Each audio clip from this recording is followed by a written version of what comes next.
Karna serial ನೀವು ಸಹ ದಿನನಿತ್ಯ ತಪ್ಪದೆ ನೋಡ್ತಾ ಇದ್ದರೆ ಕೂಡಲೇ ವಿಡಿಯೋನ ಲೈಕ್ ಮಾಡಿ, ಹಾಗೆ ನಮ್ಮ ಚಾನಲನ್ನು ಸಬ್ಸ್ಕ್ರೈಬ್ ಮಾಡ್ಕೊಳ್ಳಿ. ಕರ್ಣ ಸೀರಿಯಲ್ ಒಂದು ಅಲೆಯನ್ನು ಸೃಷ್ಟಿ ಮಾಡಿತ್ತು, ಒಂದು ಸೆನ್ಸೇಷನಲ್ ಮಟ್ಟಕ್ಕೆ ಹೋಗಿದಂತಹ ಈ ಧಾರಾವಾಹಿಯಲ್ಲಿ ಪ್ರತಿಯೊಬ್ಬರೂ ಸಹ ಕರುಣಾನಿಧಿ ಒಂದಾಗಬೇಕು, ಕರುಣಾನಿಧಿಯ ಮದುವೆ ಆಗಬೇಕು ಅಂತ ಹೇಳಿ ತುಂಬ ಜನರ ಕನಸಿತ್ತು.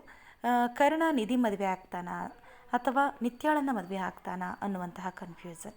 ನಿತ್ಯ ಮತ್ತು ನಿಧಿ ಇಬ್ಬರನ್ನೂ ಸಹ ಯಾವ ರೀತಿಯಾಗಿ ಬ್ಯಾಲೆನ್ಸ್ ಮಾಡಿ ತನ್ನ ಪ್ರೀತಿಸಿದ ಹುಡುಗಿಯನ್ನು, ತಾನು ಪ್ರೀತಿ ಮಾಡ್ತಾ ಇರುವಂತಹ, ತನ್ನನ್ನು ಪ್ರೀತಿ ಮಾಡ್ತಾ ಇರುವಂತಹ ನಿಧಿಯನ್ನು ಕರ್ಣ ಹೇಗೆ ಪಡ್ಕೊಳ್ತಾನೆ ಅನ್ನುವಂಥದ್ದು ಈ ಧಾರಾವಾಹಿಯಲ್ಲಿ ತುಂಬಾ ಅದ್ಭುತವಾಗಿ ಮೂಡಿ ಬಂದಿತ್ತು. ಪ್ರತಿಯೊಬ್ಬರೂ ಸಹ ಧಾರಾವಾಹಿಯನ್ನು ನೋಡಿ ಆರಿಸಿದ್ದು ಕೂಡ ಉಂಟು. ಕರ್ಣ ಮತ್ತು ನಿಧಿಯನ್ನು ಯಾರು ಎಷ್ಟೇ ದೂರ ಮಾಡಬೇಕು ಅಂತ ಹೇಳಿ ಪ್ರಯತ್ನ ಪಟ್ಟರೂ ಸಹ ಅದು ಯಾರಿಂದನೂ ಕೂಡ ಸಾಧ್ಯ ಆಗ್ತಾ ಇರಲಿಲ್ಲ. ಯಾಕೆ ಅಂದರೆ ಕರ್ಣ ಮತ್ತು ನಿಧಿ ಇಬ್ಬರಲ್ಲೂ ಸಹ ತುಂಬ ಪ್ರೀತಿ ಇತ್ತು. ಇಬ್ಬರೂ ಸಹ ಒಬ್ಬರನ್ನೊಬ್ಬರು ತುಂಬ ಇಷ್ಟಪಡ್ತಾ ಇದ್ದರು. ಯಾರಿಂದಲೂ ಸಹ ಇವರಿಬ್ಬರನ್ನು ದೂರ ಮಾಡೋದಕ್ಕೆ ಸಾಧ್ಯವೇ ಇಲ್ಲ ಅನ್ನುವಷ್ಟರ ಮಟ್ಟಿಗೆ ಇವರಿಬ್ಬರಲ್ಲಿ ಬಾಂಡಿಂಗ್ ಅನ್ನುವಂಥದ್ದು ಕೂಡಿತ್ತು, ತುಂಬಿತ್ತು. ತದನಂತರದಲ್ಲಿ ಎಷ್ಟೋ ಅಡಚಣೆಗಳ ನಂತರ ಇಬ್ಬರ ಮದುವೆ ಸಹ ಆಗುತ್ತೆ.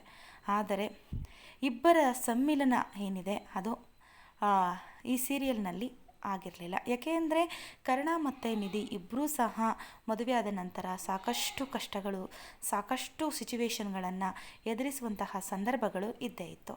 ಈಗ ಇಬ್ಬರು ಒಟ್ಟುಗೂಡುವಂತಹ ಸಮ್ಮಿಲನ ಈ ಸೀರಿಯಲ್ನಲ್ಲಿ ತುಂಬಾ ಅದ್ಭುತವಾಗಿ, ತುಂಬಾ ಕ್ಯೂಟಾಗಿ ಪ್ರೆಸೆಂಟ್ ಮಾಡಿರುವಂತಹ ವಿಡಿಯೋ ಪ್ರತಿಯೊಬ್ಬರ ಗಮನವನ್ನು ಸೆಳೆದಿರುವಂಥದ್ದು.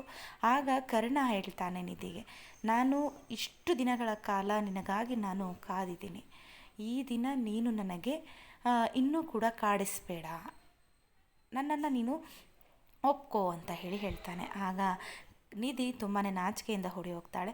ನನ್ನದು ಇನ್ನೂ ಸ್ವಲ್ಪ 2 ಮಾತುಗಳಿದ್ದಾವೆ ಅಂತ ಹೇಳಿದಾಗ ಕರ್ಣ ಹೇಳ್ತಾನೆ, ನಿನ್ನೆ ಏನು ಮಾತು ಎಲ್ಲವನ್ನೂ ಸಹ ಈಡೇರಿಸೋದಕ್ಕೆ ನಾನಿದ್ದೇನೆ ಅಂತ ಹೇಳಿ ಕರ್ಣ ನಿಧಿಗೆ ಸಮಾಧಾನವನ್ನು ಮಾಡ್ತಾನೆ. ಆ ತದನಂತರದಲ್ಲಿ ನಿಧಿ ಏನಿದ್ದಾರೆ ಅವರು ಅಲ್ಲಿಂದ ಎದ್ದು ಓಡೋಗ್ತಾರೆ. ಕರ್ಣ ಅವಳನ್ನು ಬಿಡದೆ ಅವರನ್ನು ಗಟ್ಟಿಯಾಗಿ ಇಟ್ಕೊಳ್ತಾರೆ. ಈ ರೀತಿಯಾದಂತಹ ಒಂದು ಅದ್ಭುತವಾದಂತಹ ಎಪಿಸೋಡ್ ಏನಿದೆ ಈಗ ಪ್ರಸಾರ ಆಗ್ತಾ ಇದೆ. ಪ್ರತಿಯೊಬ್ಬರೂ ಸಹ ಕರ್ಣ ಸೀರಿಯಲ್ನನ್ನು ತುಂಬ ಇಷ್ಟಪಟ್ಟು ನೋಡ್ತಾರೆ. ಈ ಪ್ರೋಮೋ ರಿಲೀಸ್ ಆಗಿದೆ ತಡ, ತುಂಬಾ ದೊಡ್ಡ ಮಟ್ಟದಲ್ಲಿ ಸೆನ್ಸೇಷನಲ್ ಆಗಿದೆ. ಸೀರಿಯಲ್ನಲ್ಲಿ ತುಂಬಾ ವ್ಯೂಸ್ ಬಂದಿದೆ. ಹಾಗೆಯೇ ಹಲವಾರು ಕಮೆಂಟ್ಸ್ಗಳು ಬರ್ತಾ ಇದೆ, ನಮ್ಮ ಮುದ್ದು ಜೋಡಿ ಹೊಂದಾದ್ರು ಅಂತ ಹೇಳಿ. ಈ ಸೀರಿಯಲ್ನಲ್ಲಿ ಎಪಿಸೋಡ್ಗೆ ನಾವು ವೆಯ್ಟ್ ಮಾಡ್ತಾ ಇದ್ವಿ ಅಂತಲೂ ಸಹ ಹಲವಾರು ಜನರು ಕಮೆಂಟ್ ಕೂಡ ಹಾಕಿದ್ದಾರೆ. ಕರ್ಣ ಮತ್ತು ನಿಧಿ ಫೇರ್ ಎಲ್ಲರಿಗೂ ಸಹ ತುಂಬ ಇಷ್ಟ.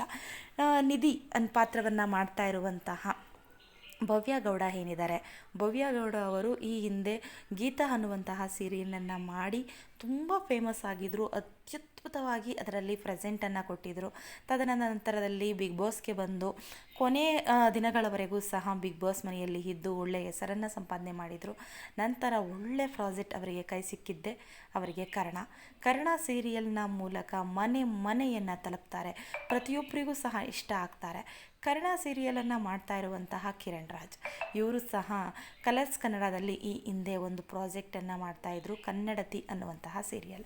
ಕನ್ನಡತಿ ಸೀರಿಯಲ್ನನ್ನು ಮಾಡಿ ತುಂಬ ಹೆಸರನ್ನು ಸಂಪಾದನೆ ಮಾಡಿರ್ತಾರೆ. ಕನ್ನಡತಿ ಸೀರಿಯಲ್ನನ್ನು ಮಾಡುವುದರ ಮೂಲಕ ಮನೆ ತಲುಪಿರ್ತಾರೆ. ಇವರದೇ ಆದಂತಹ ಬಟ್ಟೆಯ ಬಿಸ್ನೆಸ್ಸನ್ನು ಸಹ ಅವರು ಮಾಡ್ತಾರೆ. ಆನಂತರ ಅನೇಕ ಸಿನಿಮಾಗಳಲ್ಲಿ ಕಾಣಿಸ್ಕೊಂಡು ಎಲ್ಲರನ್ನ ಸಹ ರಂಜಿಸ್ತಾರೆ. ಇವರ ಮಾತು, ಇವರ ಕ್ಯೂಟ್ನೆಸ್, ಇವರ ನಡೆ ನುಡಿ ಪ್ರತಿಯೊಂದು ಸಹ ಜನರಿಗೆ ತುಂಬ ಇಷ್ಟ ಆಗ್ತಾ ಹೋಗುತ್ತೆ. ಇವರ ನೇರ ಮಾತು, ಯಾರಿಗೂ ಸಹ ಏನೂ ಸಹ ಜಗ್ಗದೆ ಮಾತನಾಡುವಂತಹ ಮಾತಿನ ಶೈಲಿ ಪ್ರತಿಯೊಬ್ಬರನ್ನೂ ಸಹ ಅಟ್ರ್ಯಾಕ್ಟ್ ಮಾಡುತ್ತೆ. ಪ್ರತಿಯೊಬ್ಬರೂ ಸಹ ಕರ್ಣ ಮತ್ತು ನಿಧಿಯ ಜೋಡಿಯನ್ನು ಇಷ್ಟಪಡೋದಕ್ಕಿಂತ ಮುಂಚೆ ಇವರಿಬ್ಬರನ್ನೂ ಸಹ ಇಂಡಿವಿಜುವಲ್ ಆಗಿ ತುಂಬ ಇಷ್ಟಪಡ್ತಾಯಿದ್ರು. ನಿಧಿ ಪಾತ್ರವನ್ನು ಮಾಡ್ತಾ ಇರುವಂತಹ ಭವ್ಯ ಗೌಡ ಅವರಿಗೂ ಸಹ ಉತ್ತಮವಾದಂತಹ ಫ್ಯಾನ್ ಬೇಸ್ ಇದ್ದೇ ಇತ್ತು. ಈ ಕಡೆ ಕಿರಣ್ ರಾಜ್ ಅವರಿಗೂ ಸಹ ತುಂಬಾ ದೊಡ್ಡ ಮಟ್ಟದಲ್ಲಿ ಇವರಿಗೂ ಸಹ ಫ್ಯಾನ್ ಬೇಸ್ ಇತ್ತು. ಈ ಎರಡೂ ಫ್ಯಾನ್ ಬೇಸ್ ಕೂಡಿದಾಗ ಇದರಲ್ಲಿ ಕರ್ಣ ಸೀರಿಯಲ್ಗೆ ಇದೊಂದು ದೊಡ್ಡ ಪ್ಲಸ್ ಪಾಯಿಂಟ್ ಆಯಿತು. ಆ ನಂತರ ಈ ಧಾರಾವಾಹಿ ಪ್ರತಿ ದಿನೇ ಎಲ್ಲರಿಗೂ ಸಹ ಇಷ್ಟ ಆಗೋದಕ್ಕೆ ಶುರು ಆಯಿತು. ಪ್ರತಿಯೊಬ್ಬರೂ ಸಹ ಈ ಧಾರಾವಾಹಿಯನ್ನು ತುಂಬ ಇಷ್ಟಪಟ್ಟು ಧಾರಾವಾಹಿಯನ್ನು ನೋಡ್ತಾರೆ. ನಮ್ಮ ಕರ್ಣನನ್ನು ನಮ್ಮ ಮನೆಯ ಮಗ ಅಂತ ಹೇಳಿ ಸ್ವೀಕಾರ ಮಾಡಿದ್ದಾರೆ. ನಿಧಿಯನ್ನು ಸಹ ಅಷ್ಟೇ, ನಮ್ಮ ಮನೆ ಮಗಳು. ನಮಗೆ ತುಂಬ ಇಷ್ಟಪಟ್ಟು ಈ ಧಾರಾವಾಹಿಯನ್ನು ನೋಡ್ತಾ ಪ್ರತಿಯೊಬ್ಬರೂ ಸಹ ಈ ಧಾರಾವಾಹಿಗೆ ಒಂದು ರೀತಿಯಾದಂತಹ ಅಡಿಕ್ಟ್ ಆಗಿಬಿಟ್ಟಿದ್ದಾರೆ. ಯಾಕಂದರೆ ಈ ಧಾರಾವಾಹಿ ಅಷ್ಟೊಂದು ಜನರಿಗೆ ಇಷ್ಟ ಆಗಿರುವಂಥದ್ದು. ಕರ್ಣ ಮತ್ತು ನಿಧಿ ಜೋಡಿಯನ್ನು ನೀವು ಸಹ ಇಷ್ಟಪಟ್ಟಿದ್ದೀರಾ ಅಂತ ಹೇಳಿ ಅನ್ಕೋತೀನಿ. ಕರ್ಣ ಮತ್ತು ನಿಧಿ ಜೋಡಿಗೆ ತಪ್ಪದೆ ಈ ವಿಡಿಯೋವನ್ನು ಲೈಕ್ ಮಾಡಿ. ಮುಂದಿನ ಹೊಸ ವಿಡಿಯೋಗಳು ಅಪ್ಡೇಟ್ಗಳು ಬರ್ತಾನೆ ಇರುತ್ತೆ. ಅಲ್ಲಿವರೆಗೂ ವೆಯ್ಟ್ ಮಾಡ್ತಾಯಿರಿ. ಇನ್ನು ಹೊಸದಾದಂತಹ ವೀಡಿಯೋಸ್ಗಳು ಏನಿದ್ದಾವೆ ಅವು ನಮ್ಮ ಚಾನಲಲ್ಲಿ ಬರ್ತಾ ಇರುತ್ತೆ. ಕರ್ಣ ಸೀರಿಯಲ್ ತುಂಬ ಅದ್ಭುತವಾಗಿ ಕನ್ನಡದಲ್ಲಿ ಬರ್ತಾ ಇದ್ದು, ಇನ್ನು ಮುಂದಿನ ದಿನಗಳಲ್ಲಿ ಇನ್ನಷ್ಟು ಉತ್ತಮವಾದಂತಹ ಇನ್ನಷ್ಟು ಇಂಟ್ರೆಸ್ಟಿಂಗ್ ಆಗಿರುವಂತಹ ಎಪಿಸೋಡ್ಗಳು ಬರಲಿ ಅಂತ ಹೇಳ್ತಾ ಇಲ್ಲಿಗೆ ಈ ವಿಡಿಯೋವನ್ನು ಮುಗಿಸೋಣ. ನೀವು ಮಾಡಬೇಕಾಗಿರೋದಿಷ್ಟೇ, ಈ ಚಾನಲ್ಗೆ ಸಬ್ಸ್ಕ್ರೈಬ್ ಆಗಿ, ಹಾಗೆಯೇ ಈ ವಿಡಿಯೋವನ್ನು ಲೈಕ್ ಮಾಡಿ. ಮುಂದಿನ ಹೊಸ ವಿಡಿಯೋ ಅಪ್ಡೇಟ್ಗಳು ಬರ್ತಾನೆ ಇರುತ್ತೆ. Thank you for watching.